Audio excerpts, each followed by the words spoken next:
Ven, sígueme. 2025. Para el hogar y la iglesia. Capítulo 23. Doctrina y convenios. Secciones 58 y 59. Lección asignada del 2 al 8 de junio de 2025. Titulado Anhelosamente consagrados a una causa buena.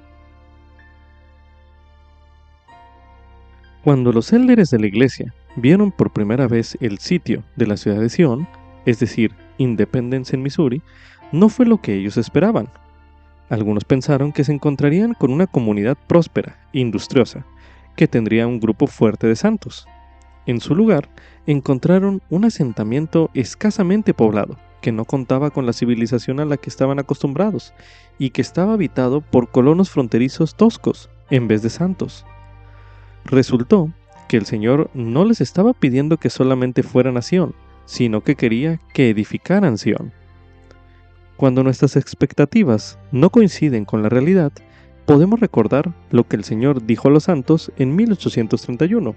Él dijo: «No podéis ver con vuestros ojos naturales el designio de vuestro Dios, ni la gloria que seguirá después de mucha tribulación».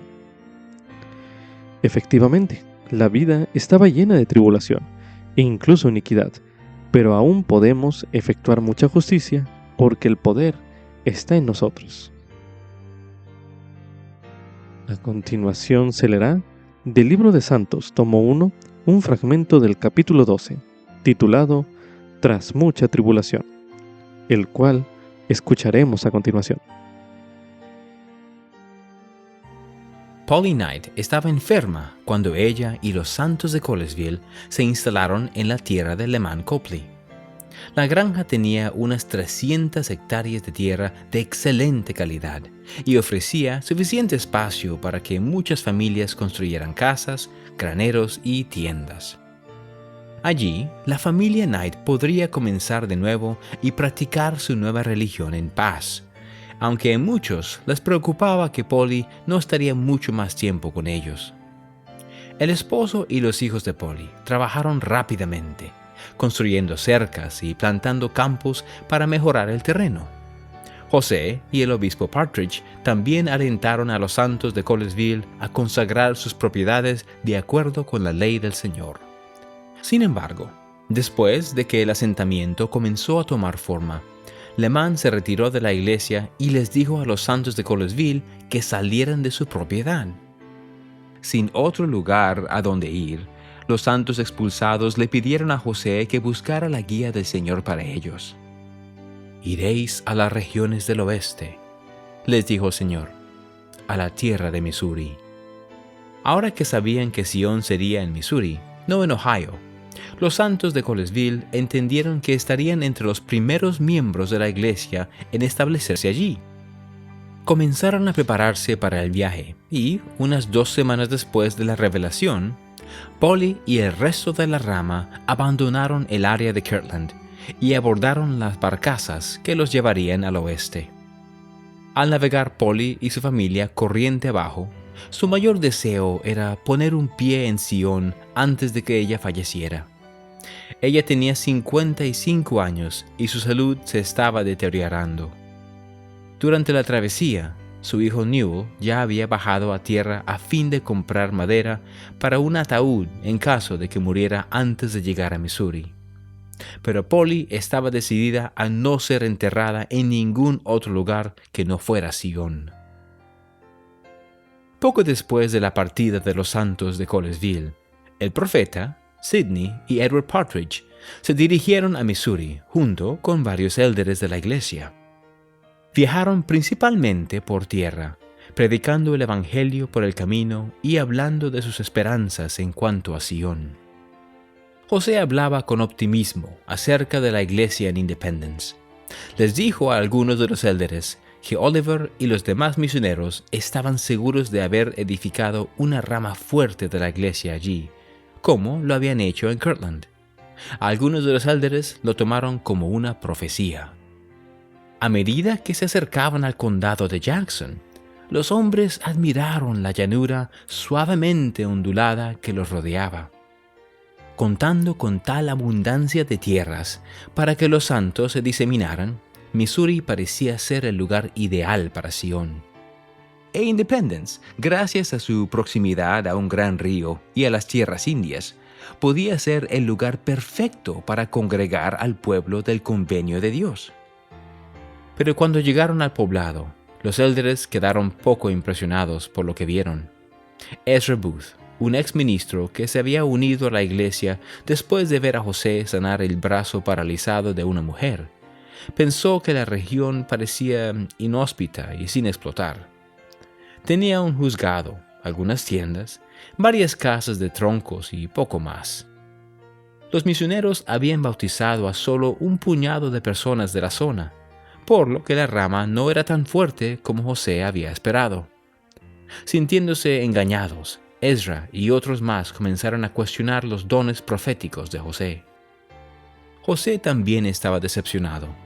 Fayette y Kirtland eran pueblos pequeños, pero Independence era poco más que un mísero puesto de comercio en medio de la nada. El poblado era un punto de partida para los caminos que se dirigían hacia el oeste, por lo que atraía a los cazadores de pieles y conductores de carromatos, así como a granjeros y pequeños empresarios.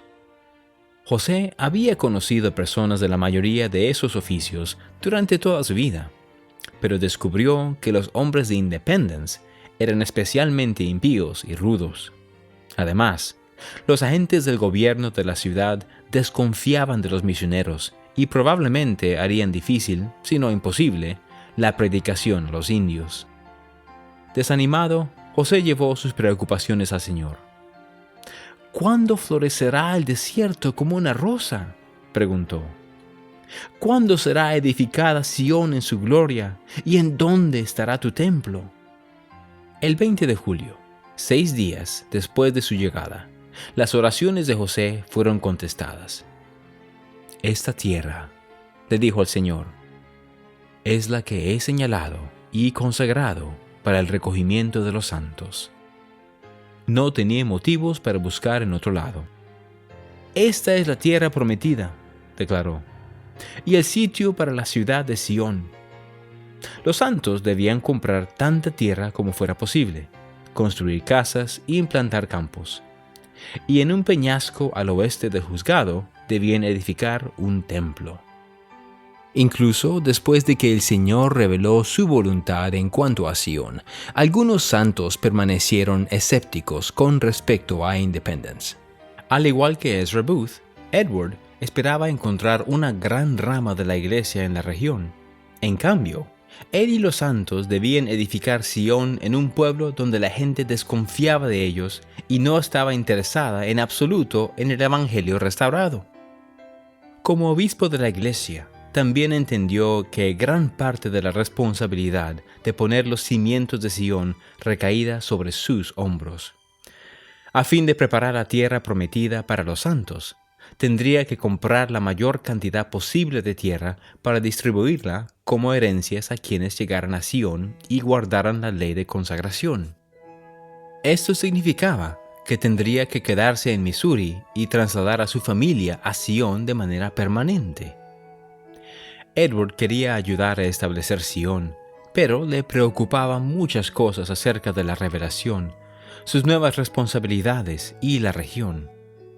Un día, mientras inspeccionaba la tierra en Independence, le indicó a José que ésta no era tan buena como otras tierras cercanas. Estaba frustrado con el profeta y no veía de qué manera podían los santos establecer Sion allí. «Yo sí lo veo», testificó José, «y así será». Pocos días después, el Señor volvió a revelar su palabra a José, Edward y los demás élderes de la iglesia. Por lo pronto no podéis ver con vuestros ojos naturales el designio de vuestro Dios concerniente a las cosas que vendrán más adelante, ni la gloria que seguirá después de mucha tribulación. Él declaró, porque tras mucha tribulación vienen las bendiciones. En la revelación, el Señor también reprendió la incredulidad de Edward. Si no se arrepiente de sus pecados, dijo acerca del obispo, cuídese no sea que caiga. He aquí, le es designada su misión y no se volverá a dar. La advertencia hizo que Edward se humillara. Le pidió al Señor que perdonara su dureza de corazón y le dijo a José que permanecería en Independence y prepararía la tierra de Sión para los santos. Sin embargo, todavía le preocupaba no estar a la altura de la enorme tarea que le esperaba. Temo que mi cargo vaya más allá de lo que yo pueda efectuar que sea aceptable para mi Padre Celestial, confesó en una carta a Lidia. Ora por mí para que no falle. Luego de 3 semanas de viaje, Polly Knight llegó a Independence con los santos de Colesville. Sin fuerzas, se puso de pie sobre el terreno, agradecida de haber llegado a la tierra de Sión. Sin embargo, su cuerpo se estaba deteriorando rápidamente, y 2 conversos recientes de la región la llevaron a la casa de ellos para que pudiera descansar con relativa comodidad.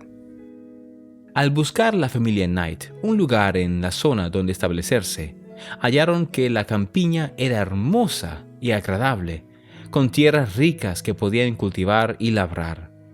Las personas también parecían amistosas, a pesar de que eran desconocidos. A diferencia de algunos de los élderes de Kirtland, los miembros de Colesville creían que los santos podían edificar Sión allí. El 2 de agosto, los santos de Missouri se reunieron a varios kilómetros al oeste de Independence para comenzar a trabajar en la primera casa de Sión. José y 12 hombres de la rama Colesville, que representaban simbólicamente a las tribus de Israel, colocaron el primer tronco para el edificio. Luego, Sidney dedicó la tierra para Sión para el recogimiento de los santos. Al día siguiente, en una parcela al oeste del juzgado de Independence, José colocó con cuidado una sola piedra para marcar la esquina del futuro templo. Entonces, alguien abrió una Biblia y leyó del Salmo 87. Ama a Jehová a las puertas de Sión, más que todas las moradas de Jacob. Cosas gloriosas se dicen de ti, ciudad de Dios.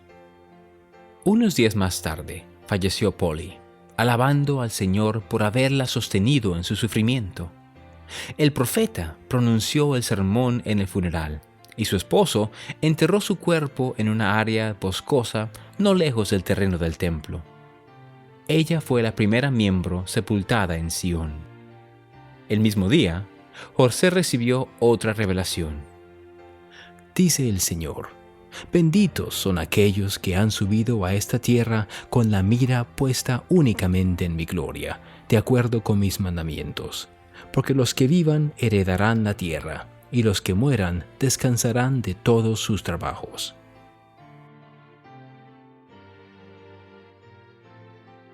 Como subtítulo: tras mucha tribulación, vienen las bendiciones. Esto es correspondiente a Doctrina y Convenios, en la sección 58, los versículos del 1 al 5, y en la sección 59, el versículo 23. Los santos esperaban que el condado de Jackson floreciera en el transcurso de sus vidas, hasta convertirse en Sión, un lugar en el que los santos pudieran congregarse. Sin embargo, su estancia en el condado de Jackson estuvo llena de tribulaciones. A los pocos años, se vieron obligados a partir a esperar un corto tiempo la redención de Sión. A continuación se leerá, en Doctrina y Convenios, en la sección 58, los versículos del 1 al 5, y durante su lectura se pide que medite en qué puede aprender de esas palabras en cuanto a la tribulación y los desafíos que deja el Señor en sus palabras registradas en esos versículos, los cuales se leerán a continuación. Escuchad, oh élderes de mi iglesia, y dad oído a mi palabra, y de mí aprended mi voluntad en cuanto a vosotros, y también concerniente a esta tierra a la cual os he mandado. Porque de cierto os digo, bienaventurado es el que guarda mis mandamientos, sea en vida o muerte, y el que es fiel en la tribulación tendrá mayor galardón en el reino de los cielos. Por lo pronto no podéis ver con vuestros ojos naturales el designio de vuestro Dios concerniente a las cosas que vendrán más adelante, ni la gloria que seguirá después de mucha tribulación. Porque tras mucha tribulación vienen las bendiciones, por tanto, viene el día en que seréis coronados con mucha gloria. La hora no es aún, mas está cerca. Recordad esto que os digo de antemano, para que lo consideréis en el corazón y recibáis lo que está por venir. Ahora medite. ¿Qué puede aprender usted en cuanto a la tribulación o los desafíos de las palabras del Señor registrados en esos versículos? Medite brevemente.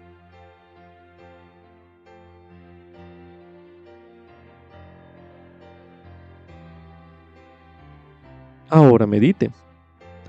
¿Qué piensa usted del por qué algunas bendiciones solo se reciben después de la tribulación?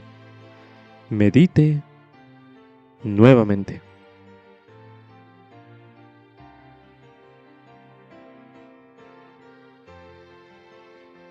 Ahora medite. ¿Qué bendiciones ha recibido usted después de la tribulación? Medite brevemente.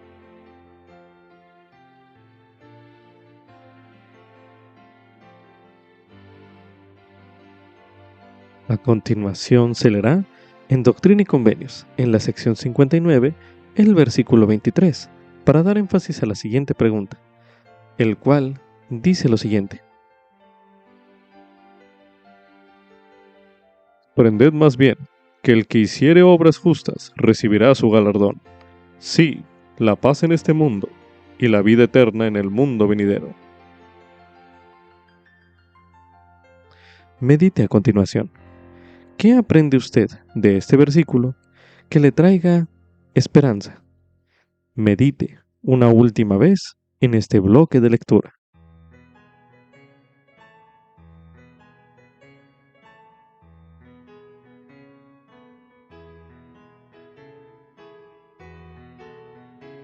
Como subtítulo, puedo efectuar mucha justicia de mi propia voluntad. Esto es correspondiente a Doctrina y Convenios, en la sección 58, los versículos del 26 al 29, los cuales se leerán a continuación.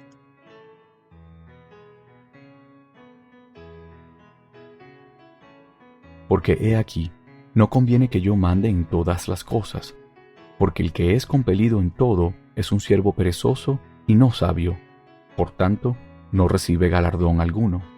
De cierto digo que los hombres deben estar anhelosamente consagrados a una causa buena, y hacer muchas cosas de su propia voluntad, y efectuar mucha justicia, porque el poder está en ellos, y en esto vienen a ser sus propios agentes. Y en tanto que los hombres hagan lo bueno, de ninguna manera perderán su recompensa. Mas el que no hace nada hasta que se le mande, y recibe un mandamiento con corazón dudoso, y lo cumple decidiosamente, ya es condenado. A continuación, se recomienda realizar el siguiente ejercicio. Como parte de su estudio de esos versículos que acabamos de leer en este bloque de lectura, usted podría hacer una lista de algunas de las cosas a las que usted esté anhelosamente consagrado. Coloque pausa a este recurso de audio y haga este ejercicio de este listado ahora mismo.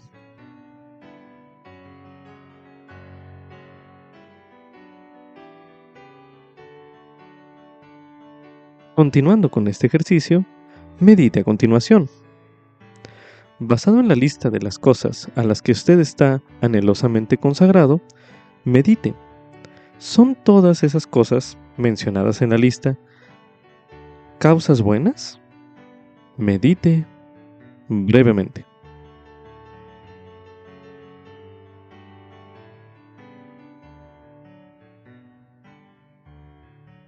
Ahora medite.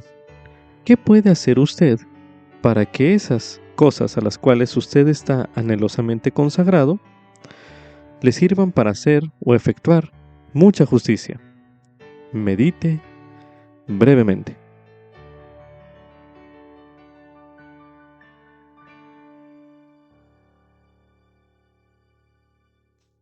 Ahora medite. ¿Qué objetivos usted puede establecer para lograr efectuar mucha justicia en aquellas causas que usted está anhelosamente consagrado? Medite nuevamente.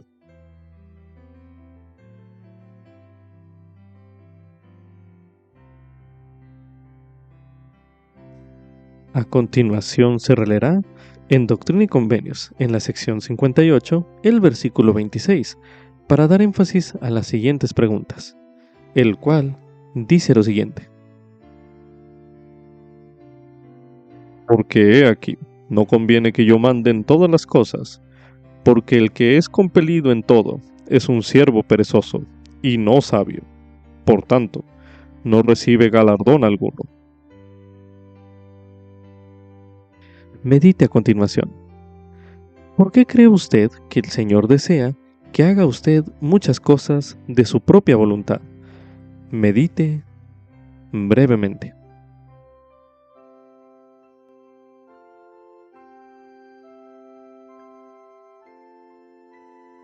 Ahora medite.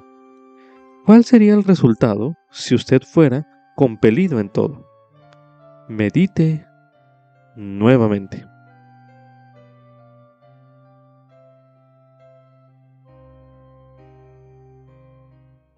A continuación se leerá en 2 Nefi, en el capítulo 2, el versículo 27, para dar énfasis a la siguiente pregunta, el cual dice lo siguiente. Así pues, los hombres son libres según la carne, y les son dadas todas las cosas que para ellos son propias, y son libres para escoger la libertad y la vida eterna por medio del gran mediador de todos los hombres, o escoger la cautividad y la muerte, según la cautividad y el poder del diablo, pues él busca que todos los hombres sean miserables como él. Medite a continuación. ¿Qué agrega este versículo a su comprensión de este principio? Es decir, de que usted haga muchas cosas de su propia voluntad sin ser compelido en todo. Medite una última vez en este bloque de lectura.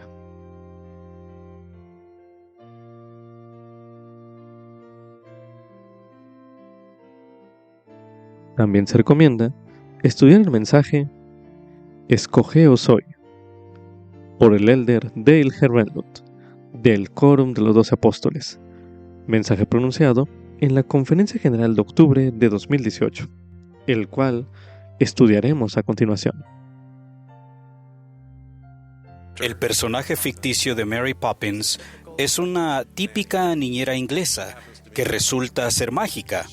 Ella llega del viento del este para ayudar a la atribulada familia Banks que reside en el número 17 de Cherry Tree Lane en el Londres del período edwardiano. Tiene a su cargo el cuidado de los niños Jane y Michael. De manera firme pero amable comienza a enseñarles valiosas lecciones con un toque encantador. Jane y Michael tienen un progreso considerable, pero Mary decide que es hora de seguir adelante. En la producción teatral, Bert, el limpiador de chimeneas y amigo de Mary, trata de disuadirla de que se vaya. Él argumenta, «Pero son buenos niños, Mary». Mary responde, «Me tomaría la molestia si no lo fueran, pero no puedo ayudarlos si no me dejan. Y no hay nadie que sea más difícil de enseñar que el niño sábelo todo». Bert pregunta, «¿Entonces?». Mary responde, «Entonces de ahora en adelante tienen que hacer un poquito por sí mismos».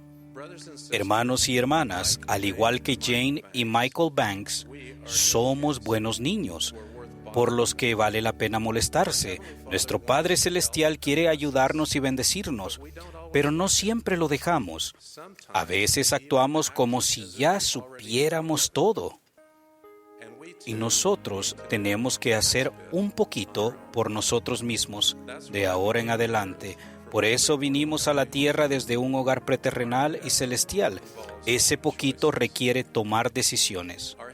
La meta de nuestro Padre Celestial en la crianza de los hijos no es hacer que sus hijos hagan lo correcto, sino que elijan hacer lo correcto y llegar a ser como Él.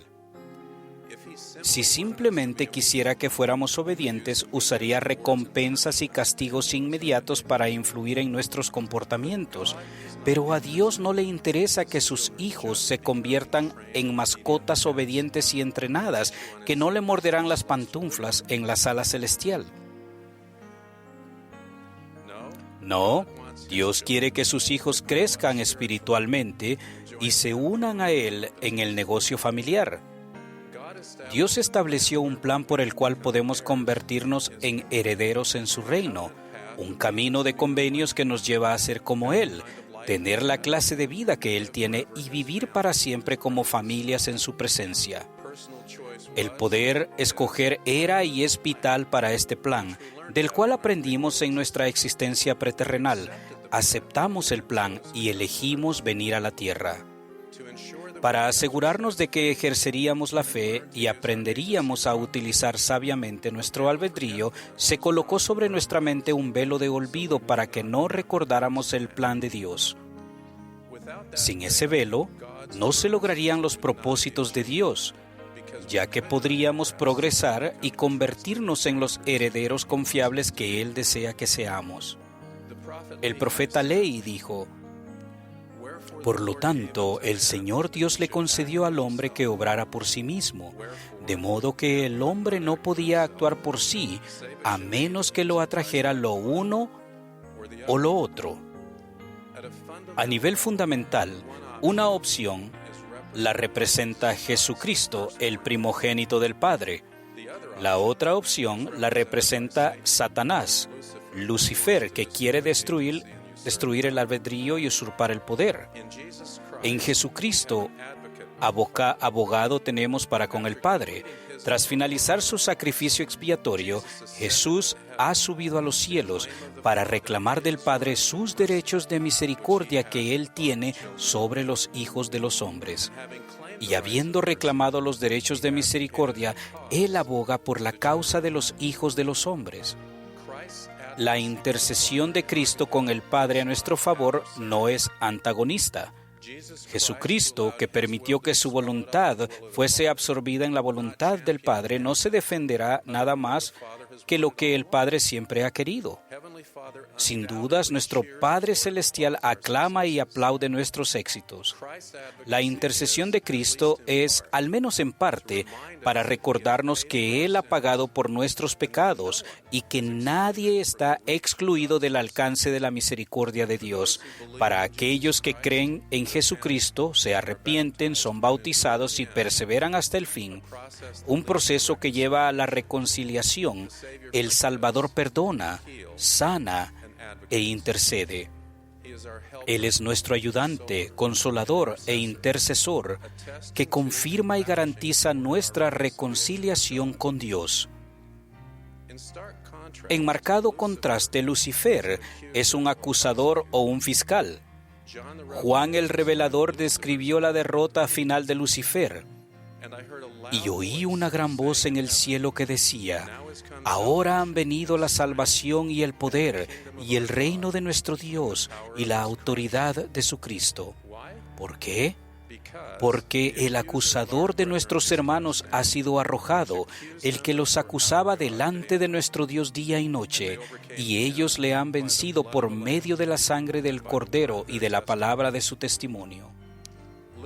Lucifer es ese acusador. Él habló contra nosotros en la existencia premortal y continúa condenándonos en esta vida. Él pretende degradarnos. Quiere que experimentemos aflicción interminable. Es quien nos dice que no estamos a la altura, el que nos dice que no somos lo suficientemente buenos, el que nos dice que no se puede reparar un error. Es el matón supremo, el que nos da patadas cuando hemos caído. Si Lucifer le enseñara a un niño a caminar y el niño tropezara, le gritaría, lo castigaría y le diría que dejara de intentarlo. Los caminos de Lucifer conducen al desaliento y a la desesperación, al final y siempre. Ese padre de las mentiras es el proveedor supremo de falsedad y astutamente trata de engañarnos y distraernos, pues él busca que todos los hombres sean miserables como él. Si Cristo estuviera enseñando a un niño a caminar y el niño tropezara, Él lo ayudaría a levantarse y lo alentaría a que diera los pasos siguientes. Cristo es el ayudante y consolador. Sus caminos infunden alegría y esperanza al final y siempre. El plan de Dios incluye instrucciones para nosotros que las Escrituras denominan mandamientos. Esos mandamientos no son un conjunto caprichoso ni arbitrario de reglas obligatorias que solo tienen como fin entrenarnos a ser obedientes. Están relacionados con el desarrollo de nuestros atributos divinos, de que regresemos a nuestro Padre Celestial y recibamos gozo perdurable. La obediencia a sus mandamientos no es ciega. Sabiamente escogimos a Dios y su camino a casa.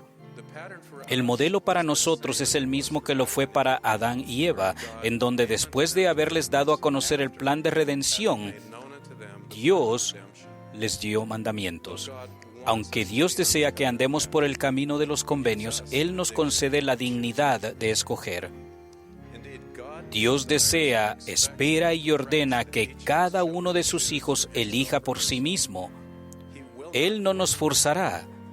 Mediante el don del albedrío, Dios permite a sus hijos actuar por sí mismos y no para que se actúe sobre ellos. El albedrío nos permite elegir andar por el camino o no. Nos permite dejarlo o no. Así como no se nos puede obligar a obedecer, no se nos puede obligar a desobedecer. Sin nuestro consentimiento, nadie puede quitarnos del camino. Ahora, esto no se debe confundir con aquellos cuyo albedrío es violado. Ellos no se han descarriado, ellos son víctimas. Ellos reciben la comprensión, el amor y la compasión de Dios. Pero cuando nos salimos del camino, Dios se entristece porque sabe que con el tiempo, pero invariablemente, eso conduce a la disminución de la felicidad y a la pérdida de bendiciones. En las Escrituras, a salirse del camino se le conoce como pecado, y a la disminución correspondiente de felicidad y bendiciones perdidas se le llama castigo. En ese sentido, Dios no nos está castigando. El castigo es una consecuencia de nuestras decisiones, no de las suyas. Cuando descubrimos que nos hemos salido del camino, podemos permanecer alejados o, debido a la expiación de Jesucristo, podemos optar por dar la vuelta y regresar al camino. En las Escrituras, el proceso de decidir cambiar y regresar al camino se conoce como arrepentimiento. El no arrepentirnos significa que elegimos descalificarnos de las bendiciones que Dios desea conceder. Si no queremos gozar de lo que podríamos haber recibido, volveremos otra vez a nuestro propio lugar para gozar de lo que estemos dispuestos a recibir. Es nuestra decisión, no la de Dios. No importa cuánto tiempo nos hayamos apartado del camino o cuán lejos nos hayamos desviado, el momento en el que decidimos cambiar, Dios nos ayuda a regresar. Desde la perspectiva de Dios, mediante el arrepentimiento sincero y avanzando con firmeza en Cristo, una vez que estemos de regreso en el camino, será como si nunca nos hubiésemos apartado de Él. El Salvador paga por nuestros pecados y nos libera de la inminente disminución de felicidad y bendiciones. En las Escrituras eso se conoce como perdón. Después del bautismo, todos los miembros se salen un poco del camino. Algunos incluso nos lanzamos fuera de él. Por lo tanto, ejercer la fe en Jesucristo, arrepentirse, recibir ayuda de Él y ser perdonado no son hechos que ocurren una sola vez, sino procesos de por vida, procesos que son repetitivos e iterativos.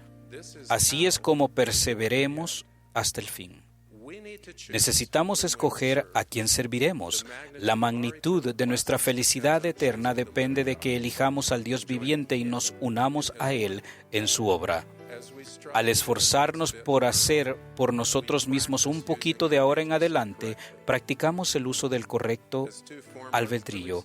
Como dijeron dos anteriores presidentas generales de la Sociedad de Socorro, no debemos ser bebés que necesitan que se les mime y se les corrija todo el tiempo. No, Dios desea que seamos adultos maduros y que nos gobernemos nosotros mismos. Elegir seguir el plan del Padre es la única forma en que podemos convertirnos en herederos en su reino. Solo entonces puede Él confiar en que nosotros ni siquiera pediremos lo que es contrario a su voluntad. Pero es preciso que recordemos que no hay nadie que sea más difícil de enseñar que el niño sábelo todo. Así que debemos estar dispuestos a ser instruidos en los caminos del Señor, por el Señor y sus siervos. Podemos confiar en que somos hijos amados de padres celestiales que vale la pena que se molesten por nosotros y que tengamos la seguridad de que por sí mismos nunca significará solos. Al igual que el profeta del libro de Mormón Jacob, yo digo, al igual que él, anímense, pues vuestros corazones, y recordad que sois libres para obrar por vosotros mismos, para escoger la vía de la muerte interminable o la vía de la vida eterna. Por tanto, mis amados hermanos, reconciliaos con la voluntad de Dios y no con la voluntad del diablo, y recordad, después de haberos reconciliado con Dios, que tan solo en la gracia de Dios y por ella sois salvos. Por lo tanto, elijan la fe en Cristo, elijan el arrepentimiento, elijan ser bautizados y recibir el Espíritu Santo, elijan prepararse concienzudamente y participar dignamente de la Santa Cena, elijan hacer convenios en el templo y elijan servir al Dios viviente y a sus hijos. Nuestras elecciones determinan quiénes somos y en quién nos convertiremos. Concluyo con el resto de la bendición de Jacob. Así pues, Dios os levante de la muerte eterna por el poder de la expiación, a fin de que seáis recibidos en el reino eterno de Dios. En el nombre de Jesucristo. Amén. Como subtítulo: El Señor me perdona si me arrepiento. Esto es correspondiente a Doctrina y Convenios, en la sección 58, los versículos del 42 al 43. Los cuales se leerán a continuación. He aquí, quien se ha arrepentido de sus pecados es perdonado, y yo, el Señor, no los recuerdo más. Por esto podréis saber si un hombre se arrepiente de sus pecados. He aquí, los confesará y los abandonará. La promesa del Señor, registrada en estos versículos, de perdonar completamente a los que se arrepienten, es inspiradora, aunque también plantea algunas preguntas. Medite a continuación. ¿Qué significa para usted arrepentirse? Medite brevemente.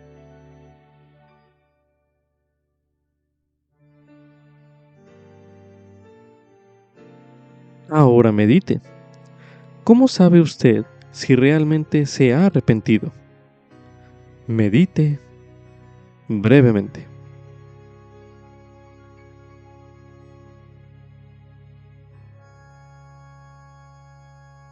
Afortunadamente, el Señor continuó en el siguiente versículo al decir: por esto podréis saber.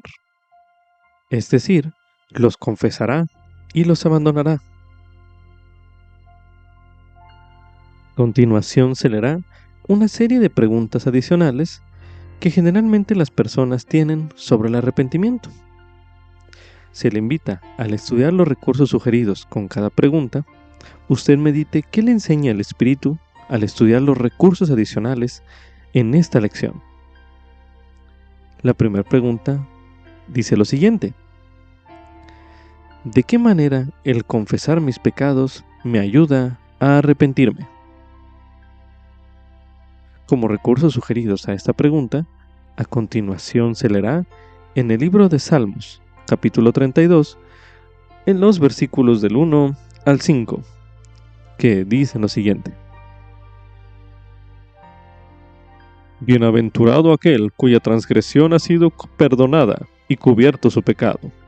Bienaventurado el hombre a quien Jehová no culpa de iniquidad y en cuyo espíritu no hay engaño. Mientras callé, se envejecieron mis huesos en mi gemir todo el día, porque de día y de noche se agravó sobre mí tu mano. Se volvió mi verdor en sequedades de verano, Selah.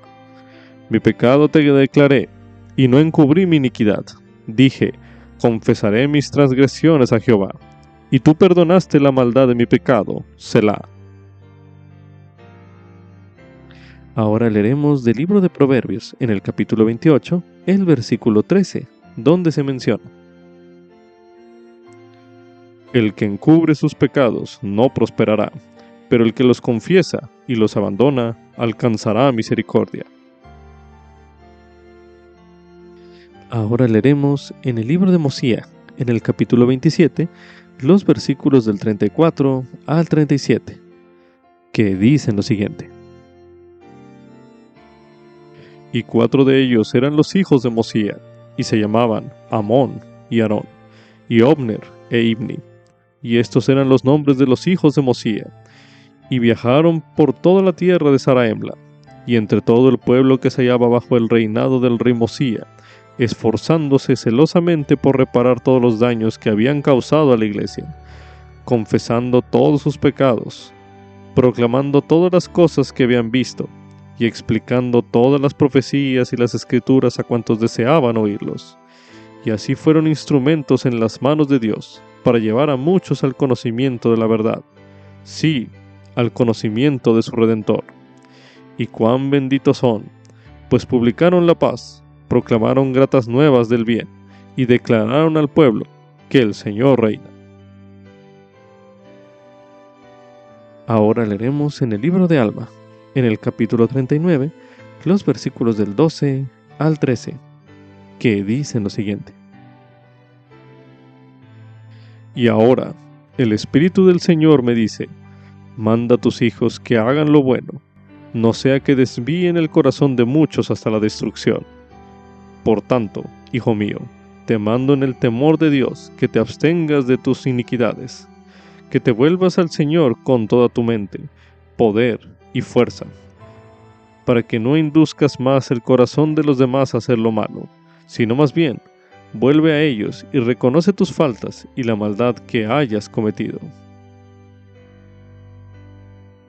El siguiente cuestionamiento dice lo siguiente: Estoy tratando de abandonar mis pecados, pero sigo cometiendo errores. ¿Mi arrepentimiento sigue siendo válido? Como recurso sugerido a este cuestionamiento, se recomienda estudiar el mensaje La dignidad no significa estar libre de mancha, por el elder Bradley R. Wilcox, segundo consejero de la Presidencia General de los Hombres Jóvenes. Mensaje pronunciado en la Conferencia General de octubre de 2021, el cual estudiaremos a continuación. Una vez envié por teléfono a mi hija y a mi yerno un mensaje dictado. Yo les dije: hola a los dos, los quiero tanto. Pero ellos recibieron esto: hola a los dos, no los aguanto. ¿No es asombrosa la facilidad con que un mensaje positivo y bien intencionado puede malinterpretarse? Esto es lo que sucede a veces con los mensajes de Dios sobre el arrepentimiento y la dignidad. Algunos, erróneamente, reciben el mensaje de que el arrepentimiento y el cambio son innecesarios. El mensaje de Dios es que ambos son esenciales. ¿Pero no nos ama Dios a pesar de nuestras carencias? Claro que sí. Él nos ama de una manera perfecta. Yo amo a mis nietos, con sus imperfecciones, pero eso no significa que no desee que mejoren y lleguen a ser todo lo que puedan ser. Dios nos ama tal y como somos, pero también nos ama demasiado como para dejarnos así. El propósito de la vida terrenal es crecer en el Señor. La expiación de Cristo tiene que ver precisamente con el cambio. Cristo no solo nos puede resucitar, purificar, consolar y sanar, sino que a lo largo del proceso, Él puede transformarnos para que lleguemos a ser más semejantes a Él. Algunos, erróneamente, reciben el mensaje de que el arrepentimiento es un suceso puntual. El mensaje de Dios, tal como el presidente Nelson enseñó, es que el arrepentimiento es un proceso. En Predicad mi Evangelio leemos que el arrepentimiento y la recuperación pueden tomar bastante tiempo, de modo que abandonar el pecado y no tener más disposición a obrar mal, sino hacer lo bueno continuamente, son empeños que duran toda la vida. La vida es como un largo viaje en auto. No podemos llegar a nuestro destino con un solo tanque de gasolina. Debemos llenarlo una y otra vez. Participar de la Santa Cena es como detenerse en una estación de servicio.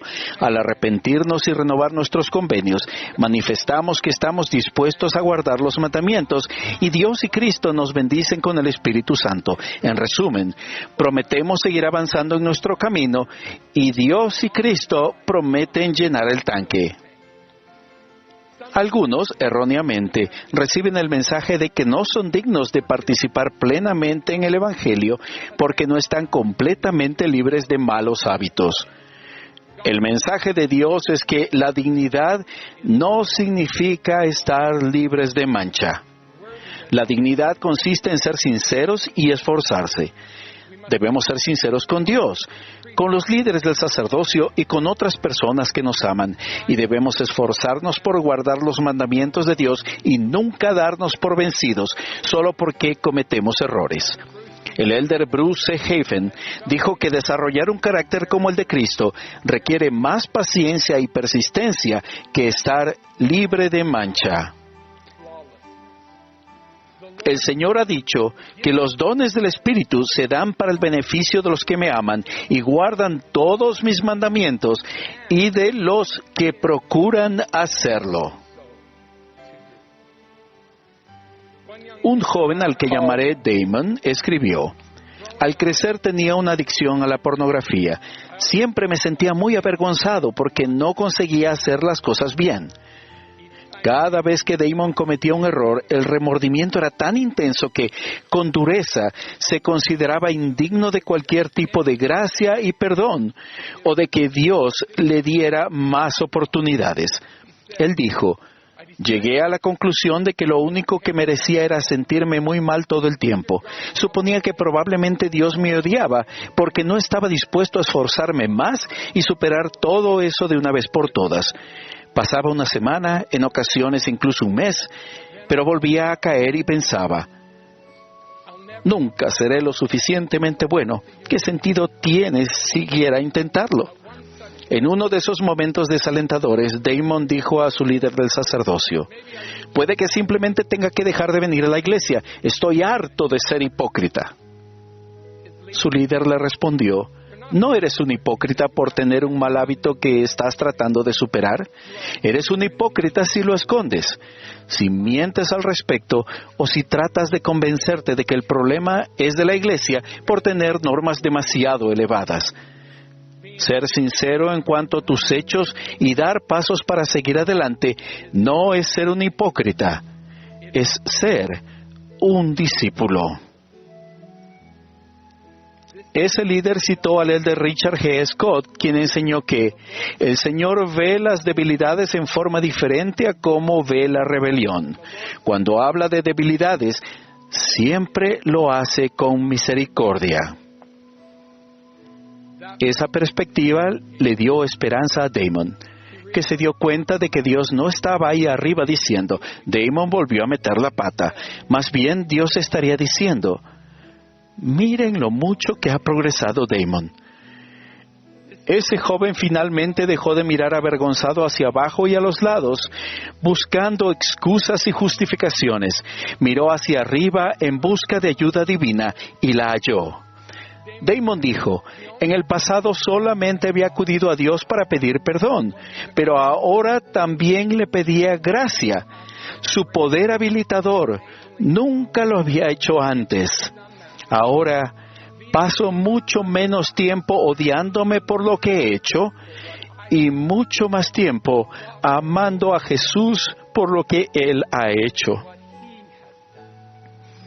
Teniendo en cuenta el tiempo que Damon había estado luchando, no era útil ni realista que sus padres y líderes lo ayudaran a decir «nunca más» con demasiada rapidez, o que le pusieran arbitrariamente una norma de abstinencia para ser considerado digno.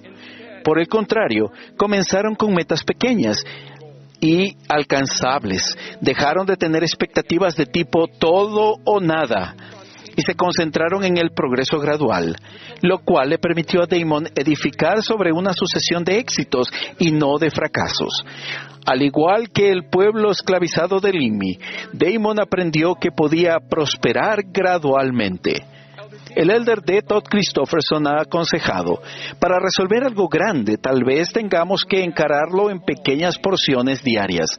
El incorporar hábitos nuevos y sanos en nuestro carácter o el sobreponernos a malos hábitos o adicciones con frecuencia significan un esfuerzo hoy, seguido por otro mañana y luego otro, tal vez durante muchos días, incluso meses y años. Pero es posible hacerlo porque podemos acudir a Dios por la ayuda que necesitamos a diario. Ahora bien, hermanos y hermanas, la pandemia del COVID-19 no ha sido fácil para nadie, pero el aislamiento que conllevan las restricciones de la cuarentena ha hecho la vida especialmente difícil para quienes tienen problemas relacionados con los malos hábitos. Recuerden que el cambio es posible, que el arrepentimiento es un proceso y que la dignidad no significa estar libre de mancha. Y lo más importante, recuerden que Dios y Cristo están dispuestos a ayudarnos aquí y ahora. Algunos erróneamente reciben el mensaje de que para ayudarnos, Dios espera hasta después de que nos hayamos arrepentido. El mensaje de Dios es que Él nos ayudará a medida que nos arrepintamos. Su gracia está a nuestro alcance, sin importar en dónde estemos en el camino de la obediencia. El elder Dieter F. Uchtdorf ha dicho, Dios no necesita personas sin defectos. Él busca a aquellos que ofrecen el corazón y una mente bien dispuesta y los hará perfectos en Cristo. Muchas personas han sufrido tanto por rupturas y tensiones en las relaciones familiares que les resulta difícil creer en la compasión y la longanimidad de Dios. Les cuesta ver a Dios tal como es, un Padre amoroso que satisface nuestras necesidades y sabe dar buenas cosas a los que le piden. Su gracia no es simplemente un premio para los dignos. La ayuda divina que Él nos da es lo que nos ayuda a llegar a ser dignos. No es simplemente una recompensa para los justos. La investidura de fortaleza que Él da a los que nos ayudan, son los que nos ayudan a llegar a ser justos. No estamos simplemente caminando hacia Dios y Cristo. Estamos caminando con ellos. Por toda la iglesia, los jóvenes recitan los lemas de las mujeres jóvenes y de los quórums del sacerdocio arónico. Desde Nueva Zelanda hasta España y desde Etiopía hasta Japón, las jóvenes dicen, valoro el don del arrepentimiento.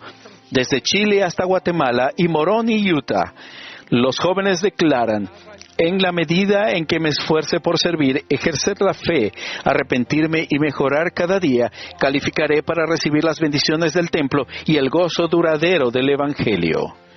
Prometo que esas bendiciones y ese gozo son reales y están al alcance de aquellos que guardan todos los mandamientos y de los que procuran hacerlo. Cuando sientan que han fallado demasiadas veces, como para seguir esforzándose, recuerden que la expiación de Cristo es real, como también lo es la gracia que la hace posible. Los brazos de su misericordia se extienden hacia ustedes. Se los ama hoy, dentro de 20 años y para siempre. En el nombre de Jesucristo. Amén. También se recomienda ver el video Restauración Diaria, un video disponible en la Biblioteca del Evangelio. El siguiente cuestionamiento dice lo siguiente: ¿cómo puedo estar seguro de que el Salvador me ha perdonado?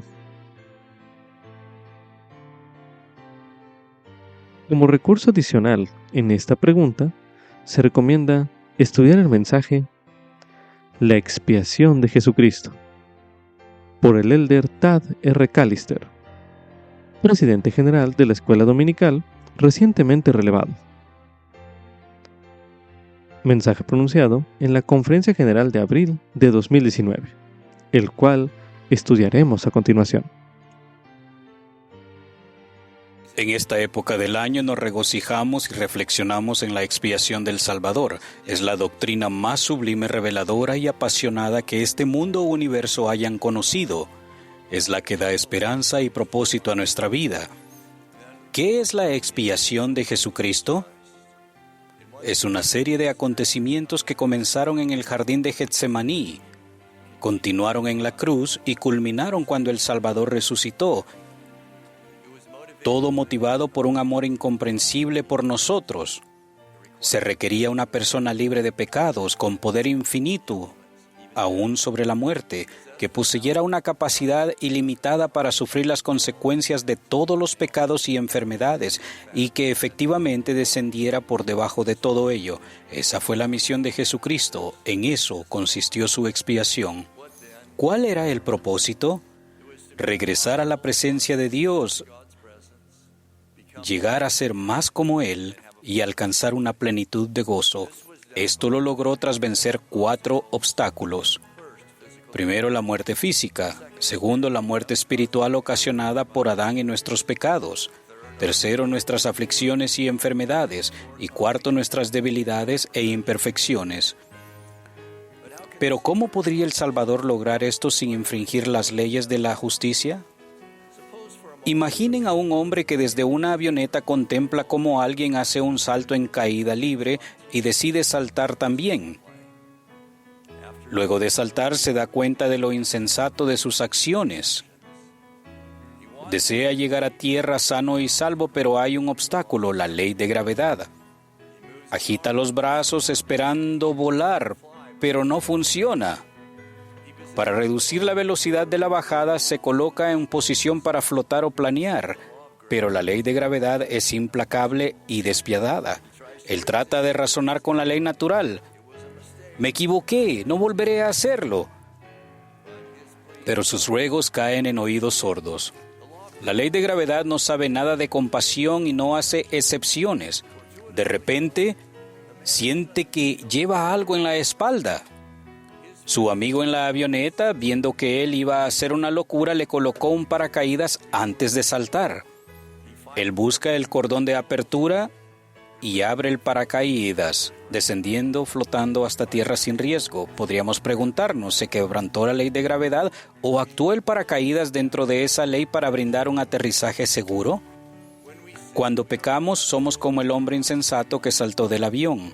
Hagamos lo que hagamos, abajo solo nos espera un aterrizaje de emergencia. Estamos sujetos a la ley de justicia que, al igual que la ley de gravedad, es muy estricta y no perdona. Solo podemos ser salvos debido a que el Salvador, mediante su expiación, nos da un tipo de paracaídas espiritual.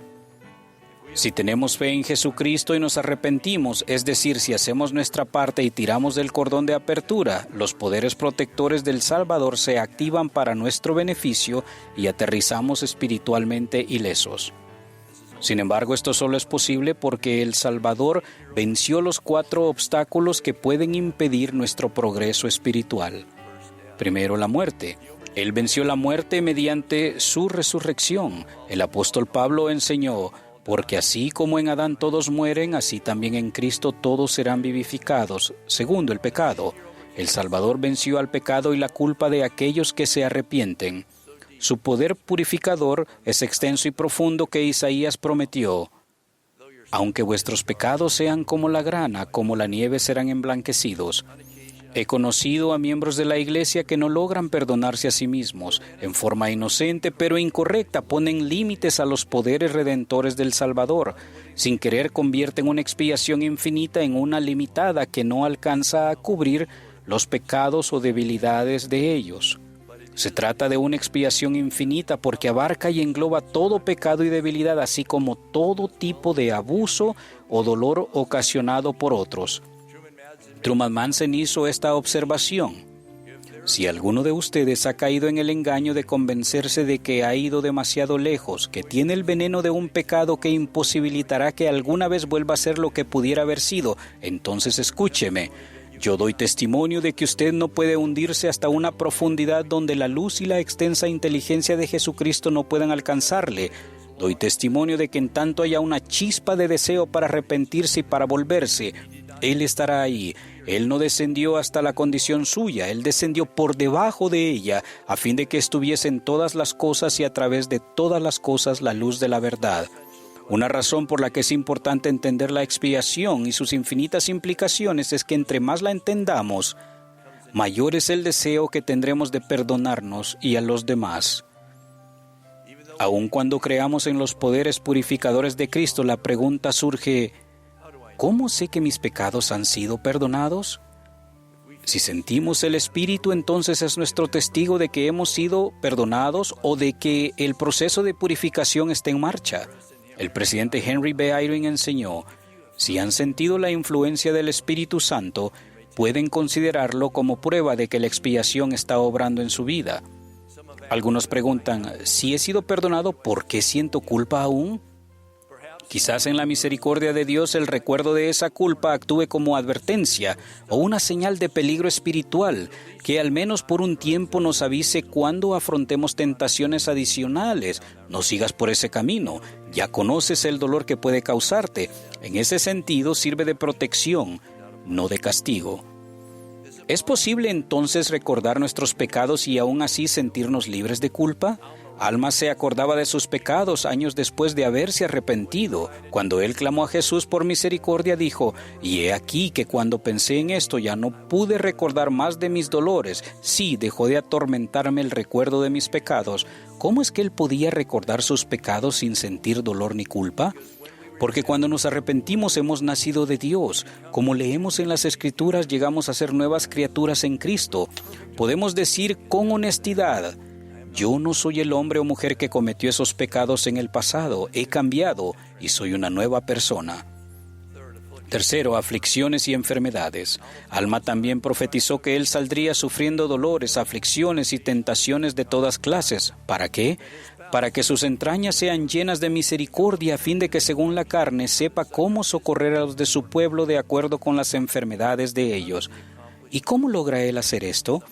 Él hace desaparecer la aflicción en ocasiones, nos fortalece para poder sobrellevarla y nos otorga una perspectiva eterna para entender su naturaleza temporal. Luego de haber padecido unos 2 meses en la cárcel de Liberty, José Smith clamó: «Oh Dios, ¿en dónde estás?». En lugar de brindarle alivio inmediato, Dios respondió: «Hijo mío, paz a tu alma, tu adversidad y tus aflicciones no serán más que por un breve momento, y entonces si lo sobrellevas bien, Dios te exaltará». José entendió que esa experiencia no era más que un punto de un espectro eterno. Al ampliarse su visión, José escribió a los santos hallándose en prisión: «Queridos hermanos, hagamos con buen ánimo cuanta cosa esté a nuestro alcance, y entonces podremos permanecer tranquilos con la seguridad para ver la salvación de Dios. Gracias a la expiación del Salvador podemos ganar una perspectiva eterna que dé significado a las pruebas y nos brinde la esperanza de liberación. Nuestras debilidades e imperfecciones. Por causa de su expiación, el Salvador posee poderes habilitadores llamados en ocasiones gracia, que nos puede ayudar a superar nuestras debilidades e imperfecciones y nos ayuda en el proceso de llegar a ser como Él. Moroni enseñó: «Sí, venid a Cristo y perfeccionaos en Él, para que por su gracia seáis perfectos en Cristo». Parece haber al menos 2 canales o medios por los cuales podemos valernos de estos poderes habilitadores que nos refinarán y aún perfeccionar. Primero, las ordenanzas de salvación. En las Escrituras leemos: «En sus ordenanzas se manifiesta el poder de la divinidad». A veces pensamos en las ordenanzas como una lista de verificación necesarias para la exaltación, pero en verdad cada una da acceso a un poder divino que nos ayuda a llegar a ser más como Cristo. Por ejemplo, cuando nos bautizamos y recibimos el don del Espíritu Santo, somos limpiados y llegamos a ser más santos como Dios.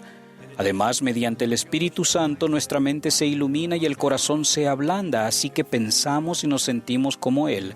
Cuando somos sellados como matrimonio, heredamos el derecho a tronos, reinados, principados y potestades como dones de Dios.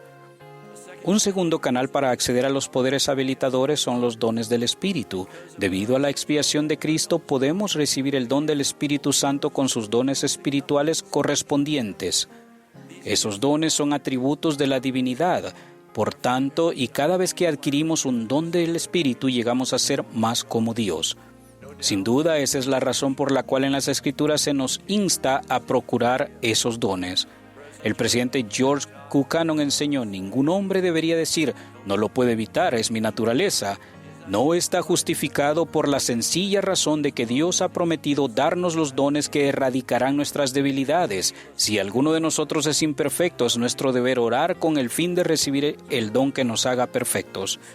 En resumen, la expiación del Salvador nos da vida en lugar de muerte, gloria en lugar de cenizas, sanación en lugar de heridas y perfección en lugar de debilidad. Él es antídoto del cielo para los obstáculos y luchas de este mundo. En su última semana en la vida terrenal, el Salvador dijo: en el mundo tendréis aflicción, pero confiad, yo he vencido al mundo.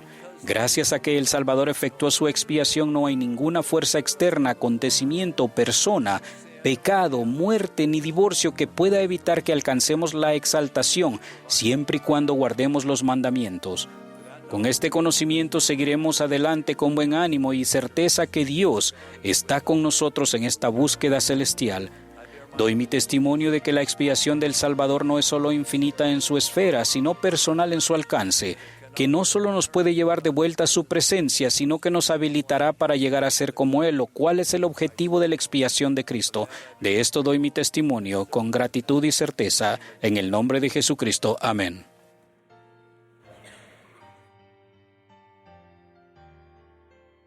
Usted podría encontrar más reflexiones en la sección de preguntas y respuestas sobre el arrepentimiento, en Para la fortaleza de la juventud, una guía para tomar decisiones, el cual estudiaremos a continuación. Jesucristo te ayudará. Salmos 147, versículo 3. Jesucristo es tu fortaleza. Él ha hecho todo lo necesario para que tengas gozo en esta vida y para siempre. Al elegirlo a Él y a su Evangelio, estás eligiendo el gozo eterno. Aun cuando procures hacer todo lo posible por tomar buenas decisiones, a veces cometerás errores. Harás cosas que desearías no haber hecho. A todo el mundo le ocurre. Cuando eso sucede, es fácil sentirte desanimado o preguntarte si alguna vez serás lo suficientemente bueno. Pero hay buenas, maravillosas y esperanzadoras noticias al respecto. Debido a que Dios te ama, envió a su Hijo, Jesucristo, quien tomó sobre sí tus pecados para que puedas arrepentirte y seguir progresando. Verdades eternas. Jesucristo puede fortalecerte. Él puede ayudarte a cambiar tus deseos, tus pensamientos y tus acciones. Cuando estés preocupado, temeroso o tengas dificultades de cualquier tipo, Él te consolará, te ayudará en todos los aspectos de tu vida. El arrepentimiento no es un castigo por el pecado, es la manera en que el Salvador nos libera del pecado. Arrepentirse significa cambiar, alejarse del pecado y volvernos a Dios. Significa mejorar y recibir el perdón. Este tipo de cambio no ocurre de una sola vez, es un proceso continuo. Invitaciones.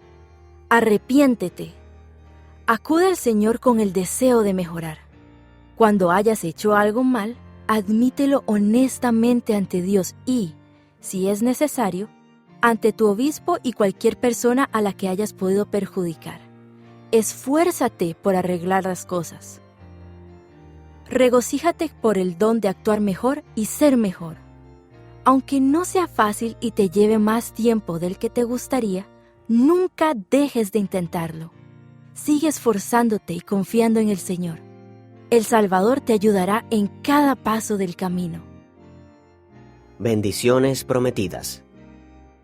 Jesucristo te perdonará y sanará a medida que te arrepientas.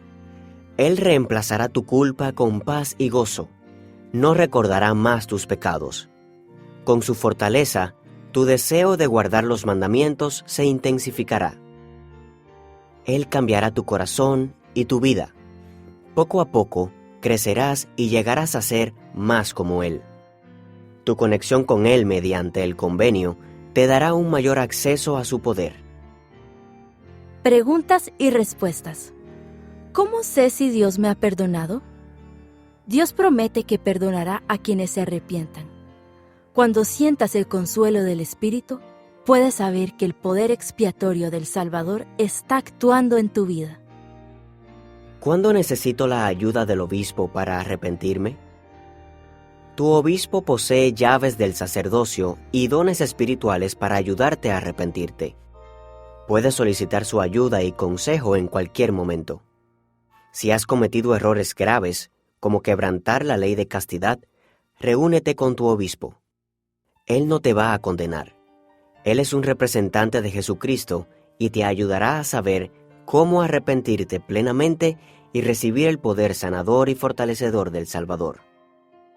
Estoy tratando de arrepentirme, pero sigo cometiendo los mismos errores. ¿Qué debo hacer? Lleva tiempo desarrollar buenos hábitos y romper los malos, así que no te des por vencido. Vuélvete hacia Cristo, su gracia es suficiente. Inténtalo de nuevo. Jamás estás solo en tus esfuerzos por progresar. Jesucristo está siempre contigo. Preguntas para la recomendación del templo. ¿Tienes fe en Dios, el Eterno Padre, en su Hijo Jesucristo y en el Espíritu Santo? ¿Y tienes un testimonio de ellos? ¿Tienes un testimonio de la expiación de Jesucristo y de la función que Él tiene como tu Salvador y Redentor?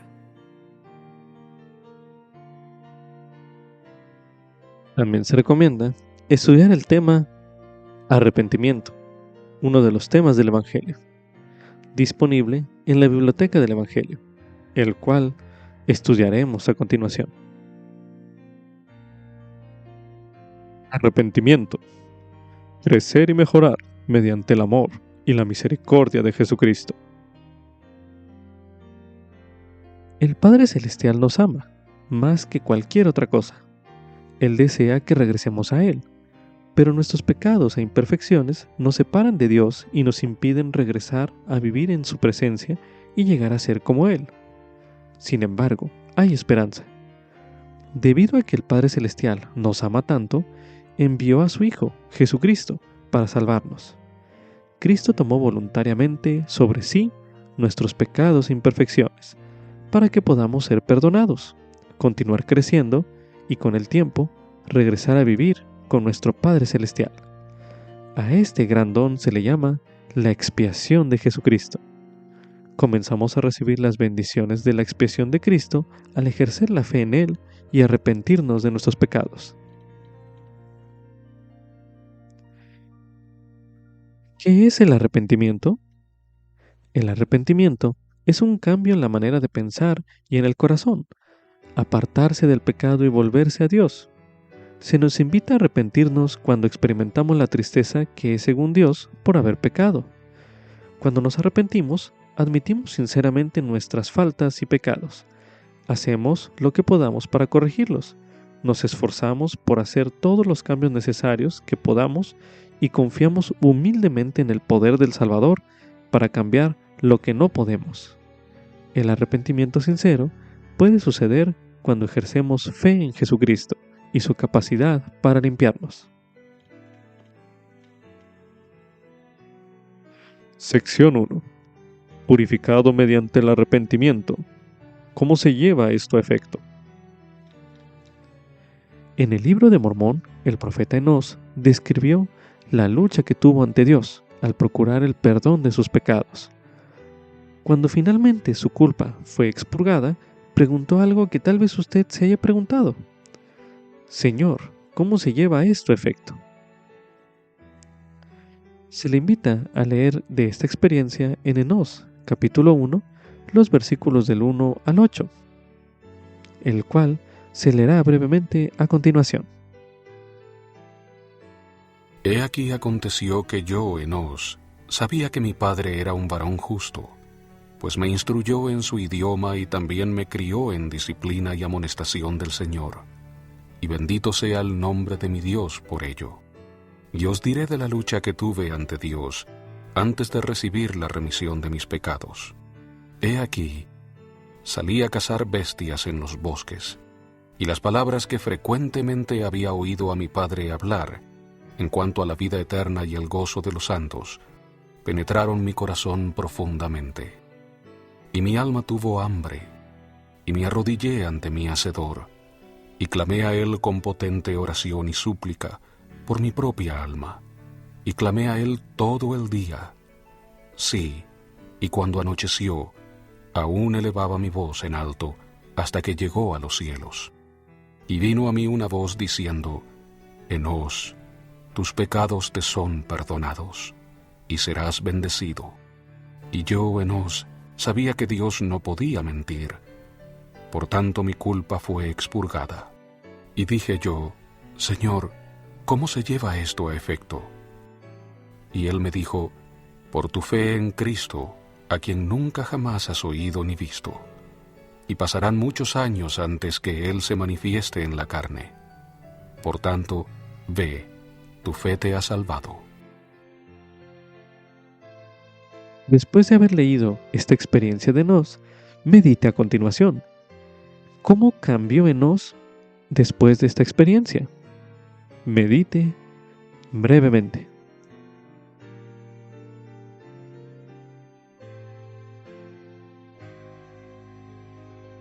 Ahora medite. ¿Qué aprende usted de la forma en que describió su arrepentimiento Enós? Medite brevemente.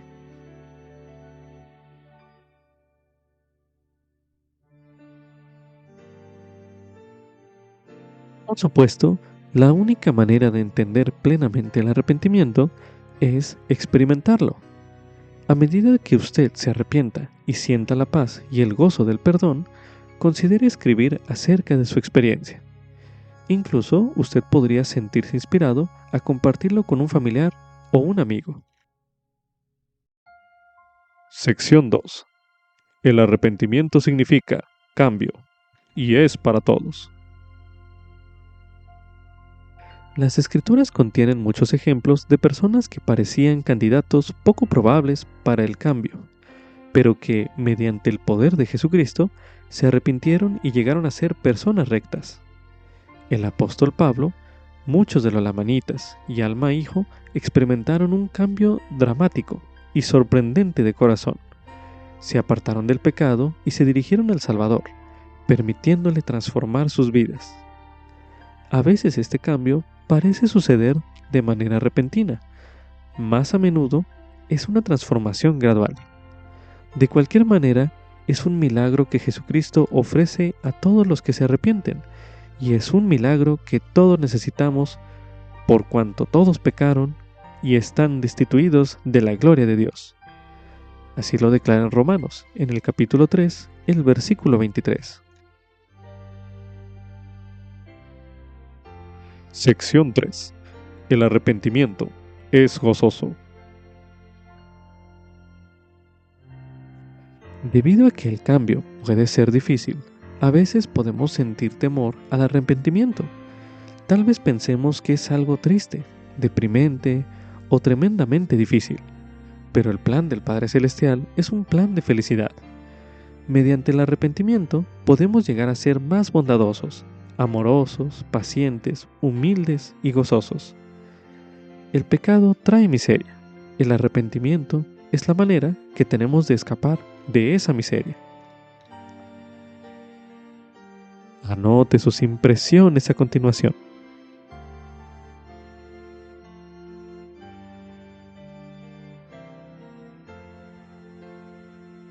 Como subtítulo, ¿quién era Polly Knight?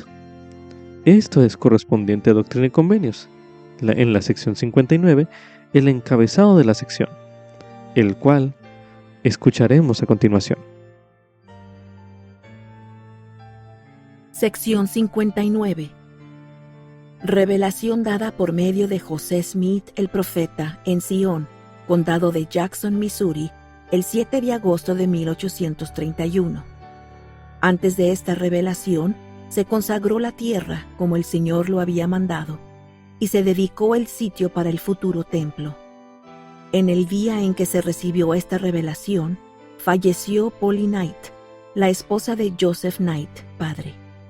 Ella fue el primer miembro de la iglesia que murió en Sion. Los primeros miembros se referían a esta revelación como la instrucción a los santos sobre la forma de guardar el día de reposo y el modo de ayunar y orar.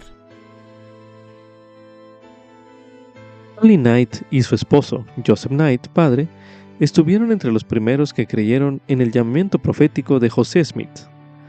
Polly y Joseph brindaron apoyo vital al profeta en la obra de traducir el Libro de Mormón.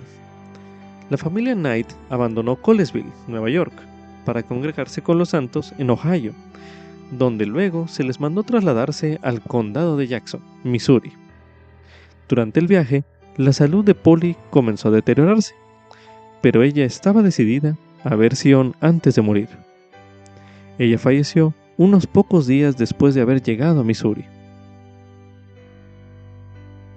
A continuación se leerá del Libro de Santos, tomo 1, un fragmento del capítulo 12, titulado Tras mucha tribulación, el cual escucharemos a continuación. Muchas personas comenzaron a hacer planes para el viaje. En la revelación, el Señor llamó a Missouri la tierra de la herencia de los santos, haciendo eco de las descripciones bíblicas de una tierra prometida, en la que fluye leche y miel. Allí los santos habrían de edificar la ciudad de Sion. El padre de Emily no estaba deseoso de dejar a su familia. Elisa todavía estaba enferma y podía morir durante su ausencia. Emily podía ver que su madre también estaba preocupada. Aun cuando Lydia Partridge estaba muy comprometida con la causa de Sion, no estaba acostumbrada a que la dejaran sola para cuidar de las niñas y de la casa. Ella parecía saber que sus pruebas solo estaban comenzando. Polly Knight estaba enferma cuando ella y los santos de Colesville se instalaron en la tierra de Leman Copley. La granja tenía unas 300 hectáreas de tierra de excelente calidad y ofrecía suficiente espacio para que muchas familias construyeran casas, graneros y tiendas. Allí, la familia Knight podría comenzar de nuevo y practicar su nueva religión en paz, aunque a muchos les preocupaba que Polly no estaría mucho más tiempo con ellos. El esposo y los hijos de Polly trabajaron rápidamente, construyendo cercas y plantando campos para mejorar el terreno. José y el obispo Partridge también alentaron a los santos de Colesville a consagrar sus propiedades de acuerdo con la ley del Señor.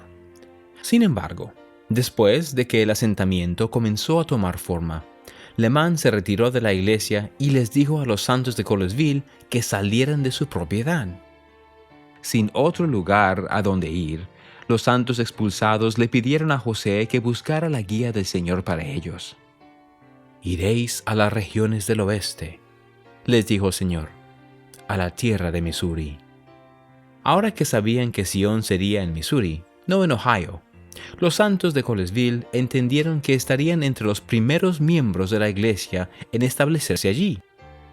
Comenzaron a prepararse para el viaje y, unas 2 semanas después de la revelación, Polly y el resto de la rama abandonaron el área de Kirtland y abordaron las barcazas que los llevarían al oeste. Al navegar Polly y su familia corriente abajo, su mayor deseo era poner un pie en Sion antes de que ella falleciera. Ella tenía 55 años y su salud se estaba deteriorando. Durante la travesía, su hijo Newell ya había bajado a tierra a fin de comprar madera para un ataúd en caso de que muriera antes de llegar a Missouri. Pero Polly estaba decidida a no ser enterrada en ningún otro lugar que no fuera Sion. Luego de 3 semanas de viaje, Polly Knight llegó a Independence con los santos de Colesville. Sin fuerzas, se puso de pie sobre el terreno, agradecida de haber llegado a la tierra de Sion. Sin embargo, su cuerpo se estaba deteriorando rápidamente, y 2 conversos recientes de la región la llevaron a la casa de ellos para que pudiera descansar con relativa comodidad. Al buscar la familia Knight un lugar en la zona donde establecerse, hallaron que la campiña era hermosa y agradable, con tierras ricas que podían cultivar y labrar. Las personas también parecían amistosas, a pesar de que eran desconocidos.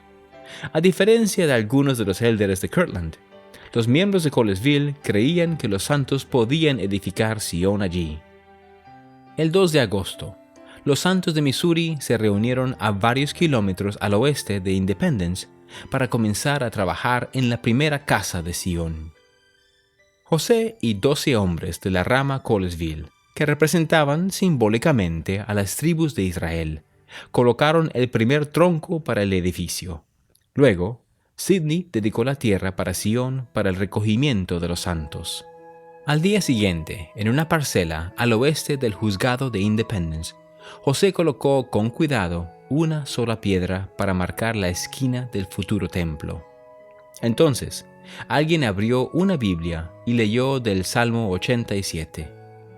Ama a Jehová las puertas de Sion, más que todas las moradas de Jacob. Cosas gloriosas se dicen de ti, ciudad de Dios. Unos días más tarde, falleció Polly, alabando al Señor por haberla sostenido en su sufrimiento. El profeta pronunció el sermón en el funeral, y su esposo enterró su cuerpo en una área boscosa no lejos del terreno del templo. Ella fue la primera miembro sepultada en Sion. El mismo día, José recibió otra revelación. Dice el Señor: benditos son aquellos que han subido a esta tierra con la mira puesta únicamente en mi gloria, de acuerdo con mis mandamientos, porque los que vivan heredarán la tierra, y los que mueran descansarán de todos sus trabajos. A continuación se leerá en Doctrina y Convenios, en la sección 59, los versículos 1 y 2, que dicen lo siguiente.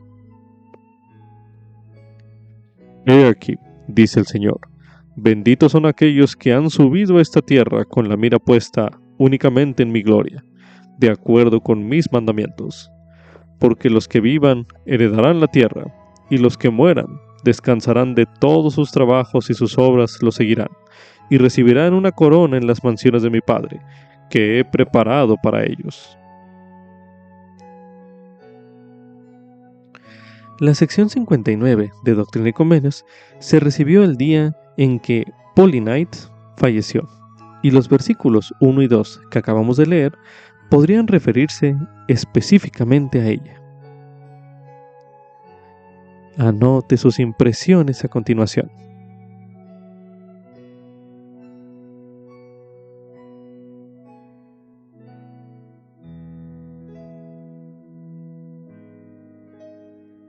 Como subtítulo: los mandamientos son una bendición. Esto es correspondiente a Doctrina y Convenios, en la sección 59, los versículos del 4 al 19. A continuación se leerá en Doctrina y Convenios, en la sección 59, el versículo 4, para dar énfasis a la siguiente pregunta, el cual dice lo siguiente. Y también serán coronados con bendiciones de arriba, sí, y con mandamientos no pocos, y con revelaciones a su tiempo, aquellos que son fieles y diligentes delante de mí. Medite a continuación. ¿Qué cree usted que signifique ser coronado con mandamientos? Medite brevemente.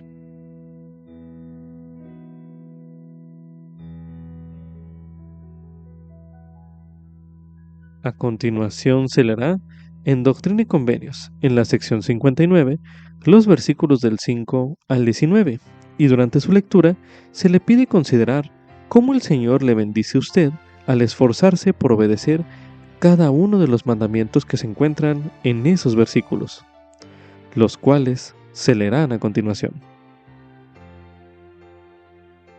Y también serán coronados con bendiciones de arriba, sí, y con mandamientos no pocos, y con revelaciones a su tiempo, aquellos que son fieles y diligentes delante de mí. Por tanto, les doy un mandamiento que dice así: amarás al Señor tu Dios con todo tu corazón, alma, mente y fuerza, y en el nombre de Jesucristo lo servirás. Amarás a tu prójimo como a ti mismo. No hurtarás, no cometerás adulterio, no matarás, ni harás ninguna cosa semejante. Darás las gracias al Señor tu Dios en todas las cosas. Ofrecerás un sacrificio al Señor tu Dios en rectitud, sí, el de un corazón quebrantado y un espíritu contrito. Y para que más íntegramente te conserves sin mancha del mundo, irás a la casa de oración y ofrecerás tus sacramentos en mi día santo. Porque en verdad, este es un día que se te ha señalado para descansar de tus obras y rendir tus devociones al Altísimo. Sin embargo, tus votos se ofrecerán en rectitud todos los días y a todo tiempo. Pero recuerda que en este, el día del Señor, ofrecerás tus ofrendas y tus sacramentos al Altísimo, confesando tus pecados a tus hermanos y ante el Señor. Y en este día no harás ninguna otra cosa, sino preparar tus alimentos con sencillez de corazón, a fin de que tus ayunos sean perfectos, o en otras palabras, que tu gozo sea cabal. De cierto, esto es ayunar y orar, o en otras palabras, regocijarse y orar. Y si hacéis estas cosas con acción de gracias, con corazones y semblantes alegres, no con mucha risa, porque esto es pecado, sino con corazones felices y semblantes alegres. De cierto os digo, que si hacéis esto, la abundancia de la tierra será vuestra, las bestias del campo y las aves del cielo, y lo que trepa a los árboles y anda sobre la tierra. Sí, y la hierba, y las cosas buenas que produce la tierra, ya sea para alimento o vestidura, o casas, alfolíes, huertos, jardines o viñas. Sí, todas las cosas que de la tierra salen, en su sazón, son hechas para el beneficio y el uso del hombre, tanto para agradar la vista como para alegrar el corazón. Sí, para hacer alimento y vestidura, para gustar y oler, para vigorizar el cuerpo y animar el alma. Como subtítulo: el día de reposo es el día del Señor. Esto es correspondiente a Doctrina y Convenios, en la sección 59, los versículos del 9 al 19. A continuación se leerá en Doctrina y Convenios, en la sección 59, los versículos 4 y 9, que dicen lo siguiente: y también serán coronados con bendiciones de arriba, sí, con mandamientos no pocos, y con revelaciones a su tiempo, aquellos que son fieles y diligentes delante de mí. Y para que más íntegramente te conserves sin mancha del mundo, irás a la casa de oración y ofrecerás tus sacramentos en mi día santo. Tras prometer bendecir a los santos de Sión con mandamientos no pocos, el Señor hizo hincapié especialmente en un mandamiento en particular, el mandamiento de honrar su día santo, es decir, el día de reposo. Conforme estudie los versículos que se encuentran en este bloque de lectura, medite en cuanto a la razón por la cual honrar el día de reposo habría sido tan importante para los santos a medida que procuraban edificar Sión. A continuación se leerá en Doctrina y Convenios, en la sección 59, los versículos del 9 al 19, que dicen lo siguiente: y para que más íntegramente te conserves sin mancha del mundo, irás a la casa de oración y ofrecerás tus sacramentos en mi día santo. Porque en verdad, este es un día que se te ha señalado para descansar de tus obras y rendir tus devociones al Altísimo. Sin embargo, tus votos se ofrecerán en rectitud todos los días y a todo tiempo. Pero recuerda que en este, el día del Señor, ofrecerás tus ofrendas y tus sacramentos al Altísimo, confesando tus pecados a tus hermanos y ante el Señor. Y en este día no harás ninguna otra cosa, sino preparar tus alimentos con sencillez de corazón, a fin de que tus ayunos sean perfectos, o en otras palabras, que tu gozo sea cabal. De cierto, esto es ayunar y orar, o en otras palabras, regocijarse y orar. Y si hacéis estas cosas con acción de gracias, con corazones y semblantes alegres, no con mucha risa, porque esto es pecado, sino con corazones felices y semblantes alegres. De cierto os digo, que si hacéis esto, la abundancia de la tierra será vuestra, las bestias del campo y las aves del cielo, y lo que trepa a los árboles, y anda sobre la tierra. Sí, y la hierba, y las cosas buenas que produce la tierra, ya sea para alimento, o vestidura, o casas, alfolíes, huertos, jardines o viñas. Sí, todas las cosas que de la tierra salen, en su sazón, son hechas para el beneficio y el uso del hombre, tanto para agradar la vista como para alegrar el corazón. Sí, para hacer alimento y vestidura, para gustar y oler, para vigorizar el cuerpo y animar el alma. Ahora medite. ¿Cuál cree usted que haya sido la razón por la cual honrar el día de reposo habría sido tan importante para los santos a medida que procuraban edificar Sión en aquel entonces? Medite brevemente.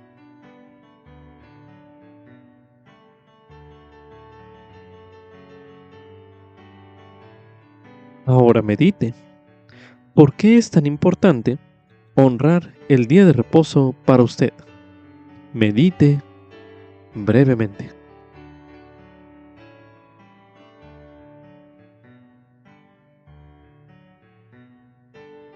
Ahora medite. ¿Usted está utilizando el día de reposo de la forma en que el Señor lo desea? Medite nuevamente.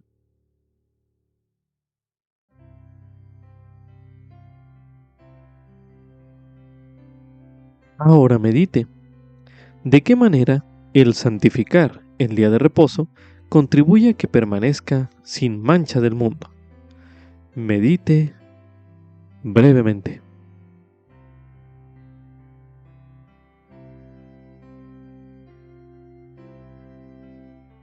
A continuación se releerá en Doctrina y Convenios, en la sección 59, el versículo 10, para dar énfasis a la siguiente pregunta, el cual dice lo siguiente: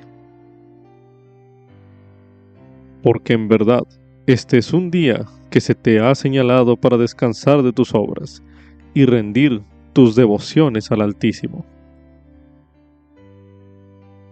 Medite a continuación. ¿Qué puede hacer usted para rendir sus devociones al Altísimo? Medite brevemente.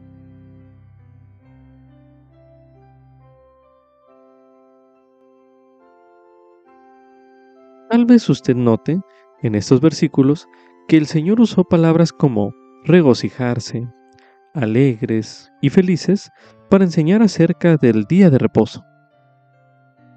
Medite a continuación. ¿Qué hace que el día de reposo sea gozoso para usted? Medite brevemente.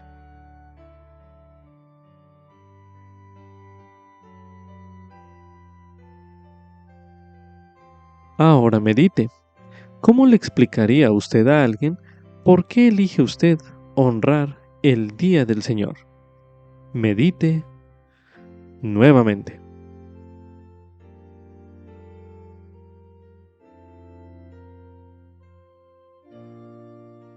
A continuación, se recomienda estudiar la letra del himno Entonad sagrados son. El himno número 83 de los himnos de la Iglesia de Jesucristo de los Santos de los Últimos Días, disponible en la Biblioteca del Evangelio. Coloque pausa a este recurso de audio y haga este ejercicio ahora mismo.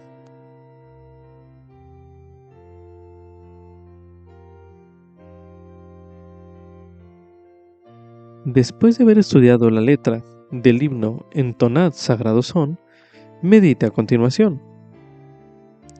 ¿Qué aprende usted de este himno sobre los propósitos y las bendiciones del día de reposo? Medite una última vez en este bloque de lectura.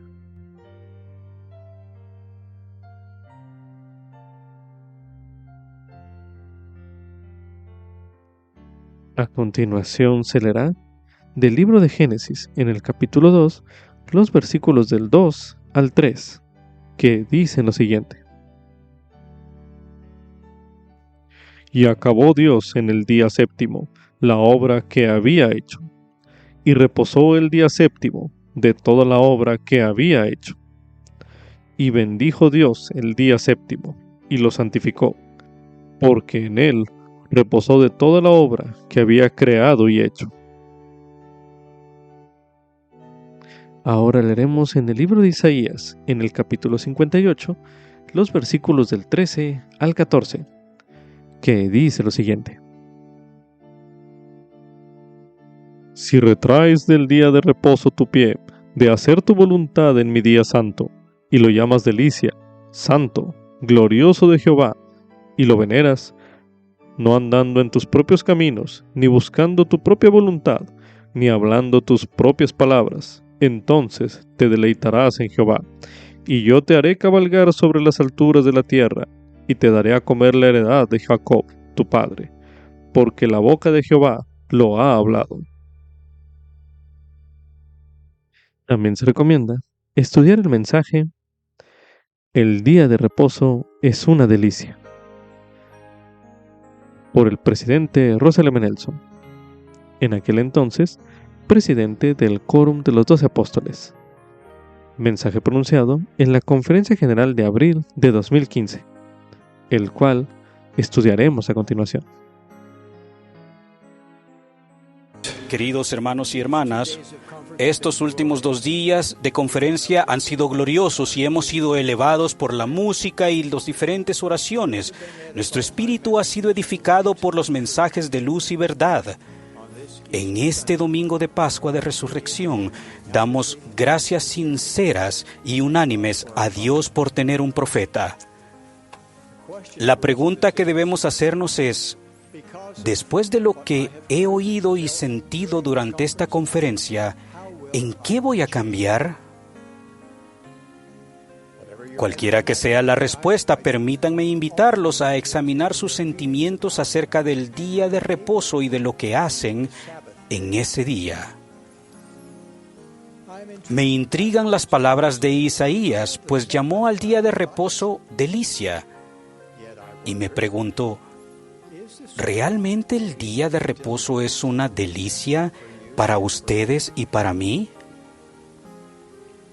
Descubrí la delicia del día de reposo por primera vez hace muchos años cuando, al ser un cirujano muy ocupado, se convirtió en un día de sanación personal. Al final de cada semana tenía las manos irritadas de tanto restregarlas con jabón, agua y un cepillo duro.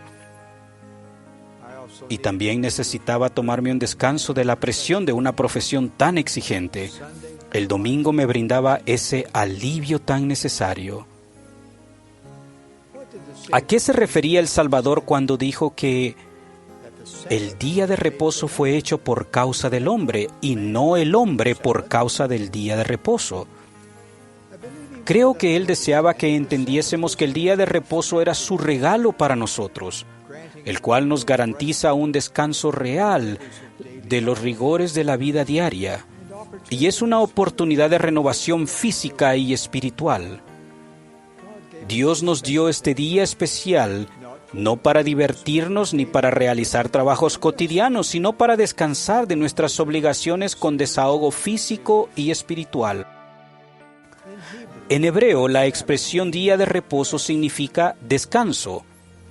El propósito del día de reposo se remonta a la creación del mundo, cuando después de 6 días de trabajo, el Señor descansó de la obra de la creación.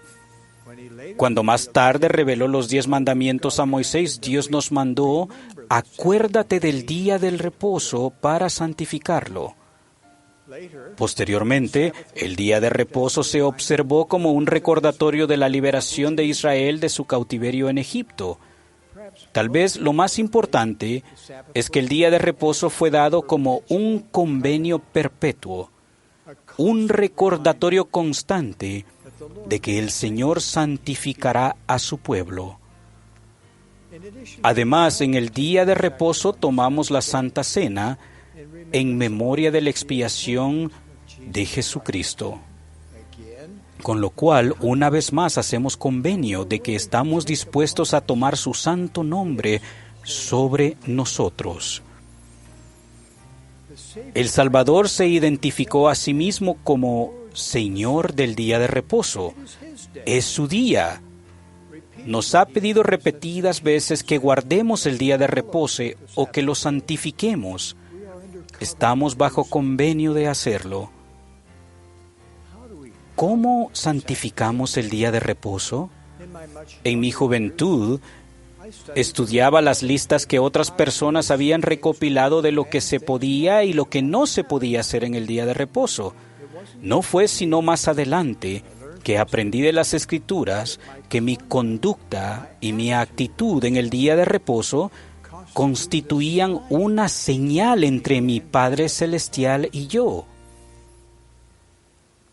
Con ese entendimiento ya no necesité más listas de lo que se podía y no se podía hacer. Cuando tenía que tomar una decisión en cuanto a si una actividad era o no apropiada para el día de reposo, me preguntaba sencillamente a mí mismo, ¿qué señal quiero darle a Dios? Esa pregunta hizo que mis opciones respecto al día de reposo fueran bien claras. Si bien la doctrina relativa al día de reposo tiene un origen antiguo, esta ha sido renovada en los últimos días como parte de un nuevo convenio con una promesa. Presten atención al poder de este decreto divino. Y para que más íntegramente te conserves sin mancha del mundo, irás a la casa de oración y ofrecerás tus sacramentos en mi día santo. Porque en verdad este es un día que se te ha señalado para descansar de tus obras y rendir tus devociones al Altísimo. En este día, prepara tus alimentos con sencillez de corazón, a fin de que tus ayunos sean perfectos y que tu gozo sea cabal. Y si hacéis estas cosas con acción de gracias, con corazones y semblantes alegres, la abundancia de la tierra será vuestra. Imaginen el alcance de esta afirmación. Se promete la plenitud de la tierra a quienes santifiquen el día de reposo. No es de extrañar que Isaías lo llamara delicia. ¿Cómo pueden asegurarse de que su comportamiento en el día de reposo les traiga gozo y regocijo? Además de ir a la iglesia, participar de la Santa Cena y ser diligentes en sus llamamientos, ¿qué otras actividades ayudarían a que el día de reposo fuera una delicia para ustedes? ¿Qué señal le darán al Señor para mostrarle el amor que sienten por Él? El día de reposo nos da una oportunidad maravillosa para fortalecer los lazos familiares. Después de todo, Dios desea que cada uno de nosotros, por ser sus hijos, regrese a Él como santos investidos, sellados en el templo a nuestros antepasados y a nuestra posteridad como familia entera. Hacemos del día de reposo una delicia cuando enseñamos el Evangelio a nuestros hijos. Nuestra responsabilidad como padres es sumamente clara. El Señor dijo, y además, si hay padres que tengan hijos en Sion y no les enseñen a comprender la doctrina del arrepentimiento, de la fe en Cristo, el Hijo del Dios viviente, del bautismo y del don del Espíritu Santo por la imposición de manos, al llegar a la edad de 8 años, el pecado será sobre la cabeza de los padres. Hace años, la primera presidencia hizo hincapié en la importancia de la calidad de tiempo familiar y declaró: hacemos un llamado a los padres para que dediquen sus mejores esfuerzos a la enseñanza y crianza de sus hijos con respecto a los principios del Evangelio, lo que los mantendrá cerca de la Iglesia. El hogar es el fundamento de una vida recta, y ningún otro medio puede ocupar su lugar ni cumplir sus funciones esenciales en el cumplimiento de las responsabilidades que Dios les ha dado. Aconsejamos a los padres y a los hijos dar una prioridad predominante a la oración familiar, a la noche de hogar, para la familia, al estudio y a la instrucción del Evangelio y a las actividades familiares sanas, sin importar cuán apropiadas puedan ser otras exigencias o actividades. No se les debe permitir que desplacen los deberes divinamente asignados que solo los padres y las familias pueden llevar a cabo en forma adecuada. Cuando medito en este consejo, casi deseo volver a ser un padre joven. Actualmente los padres disponen de recursos maravillosos para ayudarles a que el tiempo en familia sea más importante durante el día de reposo y el resto de la semana. Tienen lds.org, mormon.org, los videos de la Biblia, el canal Mormón, la biblioteca de obras de arte del Evangelio, la revista Liaona y otros recursos, muchos más. Esos recursos son muy útiles para ayudar a los padres en su sagrado deber de enseñar a sus hijos. Ninguna otra obra es más trascendental que la crianza recta y deliberada de los hijos. Al enseñar el Evangelio, ustedes aprenderán más. Así es como el Señor los ayuda a comprender su Evangelio. Él dijo: y os mando que os enseñéis el uno al otro la doctrina del reino. Enseñaos diligentemente, para que seáis más perfectamente instruidos en doctrina, en la ley del Evangelio, en todas las cosas que pertenecen al reino de Dios.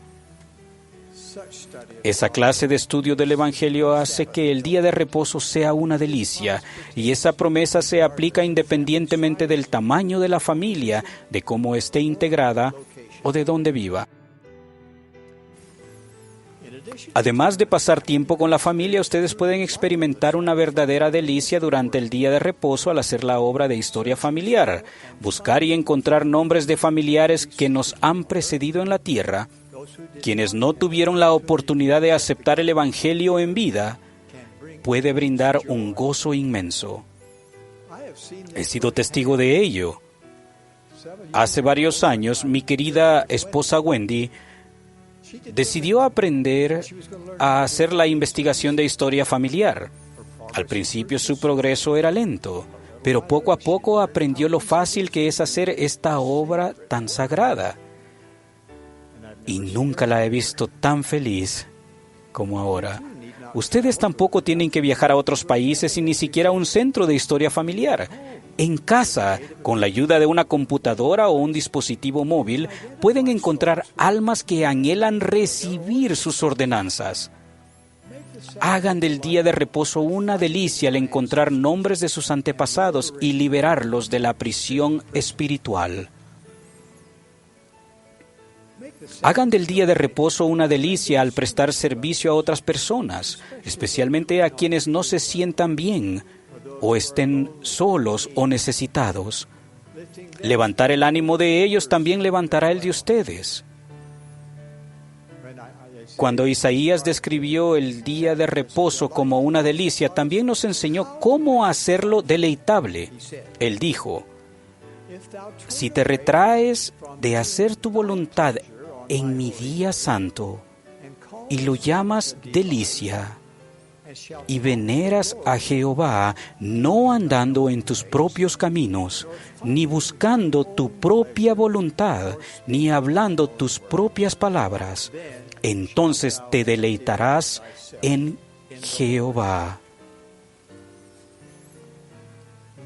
El no buscar nuestra propia voluntad en el día de reposo requiere autodisciplina, y tal vez tengan que dejar de hacer algo que les guste. Pero si escogen deleitarse en Jehová, no permitirán tratarlo como otro día cualquiera. La rutina y las actividades recreativas se pueden hacer en otro momento. Piensen en esto. Al pagar el diezmo, devolvemos 1/10 parte de nuestro ingreso al Señor. Al santificar el día de reposo, reservamos un día de cada 7 como suyo.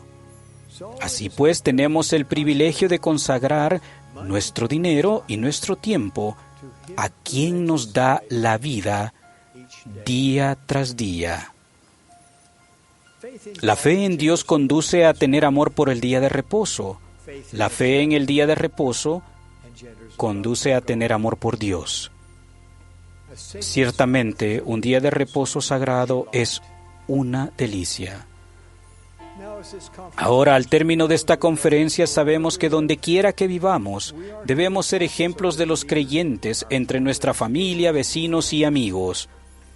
Los verdaderos creyentes santifican el día de reposo. Concluyo con la súplica y despedida de Morón y con las que finaliza el libro de Mormón cuando escribió: Venid a Cristo y perfeccionaos en Él y absteneos de toda impiedad. Y si os abstenéis de toda impiedad y amáis a Dios con toda vuestra alma, mente y fuerza, entonces sois santificados en Cristo. Con profundo amor, dejo estas palabras como mi oración, testimonio y bendición en el sagrado nombre de Jesucristo. Amén.